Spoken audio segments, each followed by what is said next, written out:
பணி முடித்துவிட்டு வீட்டிற்கு நடந்து சென்று கொண்டிருந்த தனியார் வங்கி பெண் ஊழியர் பெண்ணை வழிமறித்து வாக்குவாதத்தில் ஈடுபட்ட நபர் கண்ணுமைக்கும் நேரத்தில் பெண் ஊழியரை துப்பாக்கியால் சுட்டுக் கொன்ற கொடூரம். இரத்த வெள்ளத்தில் கிடந்த பெண்ணை பார்த்து கதிகலங்கிய மக்கள். நடுரோட்டில் வைத்து பெண் ஊழியரை சுட்டுக் கொன்றது யார்? கொலையாளி சிக்கினானா? பின்னணி என்ன?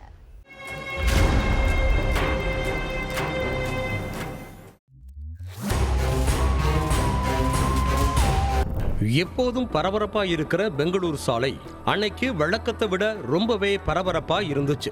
பைக்கு, கார்கள்னு ஏகப்பட்ட வாகனங்கள் ரோட்ல போயிட்டு இருக்க சிலர் நடைமேடைகள்ல நடந்து போயிட்டு இருந்தாங்க. இப்படி படு பிஸியா இருந்த சாலையில சாயங்காலம் 6:30 மணிக்கு திடீர்னு ஒரு பயங்கர சத்தம் கேட்டு இருக்கு. வண்டிகள்ல போனவங்க, ரோட்ல போனவங்கன்னு எல்லாரும் அந்த சத்தத்தை கேட்டு திரும்பி பார்த்திருக்காங்க. அப்போ நடு ரோட்ல ஒரு பெண் ரத்த வெள்ளத்துல துடிதுடிச்சிட்டு இருக்க ஒருத்தர் துப்பாக்கியால அந்த பெண்ணை சுட்டுட்டு இருந்திருக்கான்.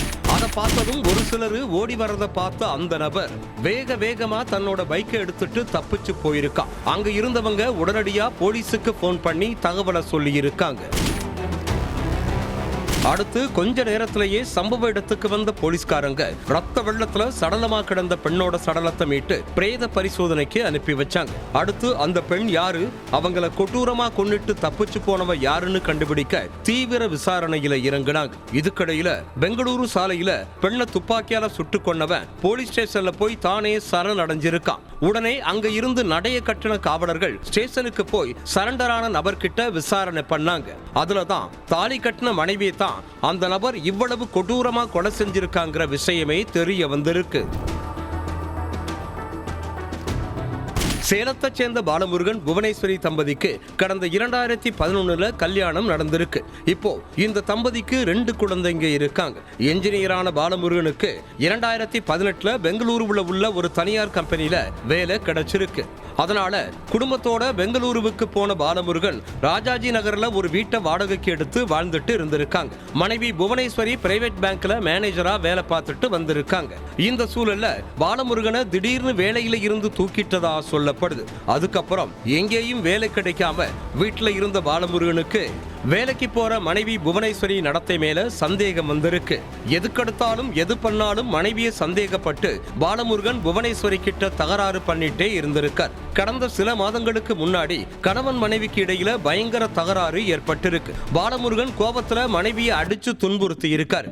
அதனால புவனேஸ்வரி கோபத்துல கணவனை விட்டு பிரிஞ்சு தன்னோட 2 குழந்தைகளோட தனியா வீடெடுத்து வசிச்சுட்டு வந்திருக்காங்க. கொஞ்ச நாளைக்கு பிறகு மனைவியை சமாதானப்படுத்தி கூட வந்து வாழ சொல்லி மனைவி புவனேஸ்வரி கிட்ட கேட்டு இருக்காரு பாலமுருகன். அதுக்கு வாழ்ந்தா 4 பேர் மாதிரி நிம்மதியா வாழணும், அப்படி இல்லைன்னா உன் கூட ஏன் வாழணும், என்னால மறுபடியும் உன் கூட சேர்ந்து வாழ முடியாதுன்னு புவனேஸ்வரி திட்டவட்டமா சொல்லி இருக்காங்க. இதுக்கடையில டிவோர்ஸ் கேட்டு பாலமுருகனுக்கு புவனேஸ்வரி நோட்டீஸ் அனுப்பி இருக்காங்க.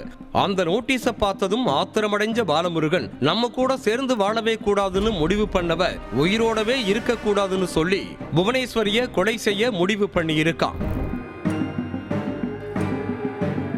சம்பவத்தன்னைக்கு புவனேஸ்வரி வேலையை முடிச்சிட்டு வீட்டுக்கு நடந்து போயிட்டு இருந்திருக்காங்க.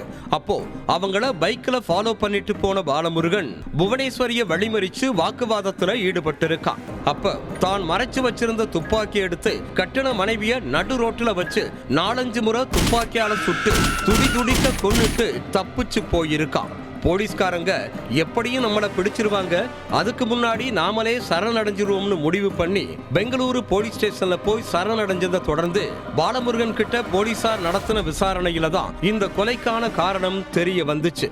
அதுக்கப்புறம் பாலமுருகன் மேல கொலை வழக்கு பதிவு பண்ண போலீஸ் நீதிமன்றத்தில் ஆஜர்படுத்தி சிறையில் அடைச்சிட்டாங்க.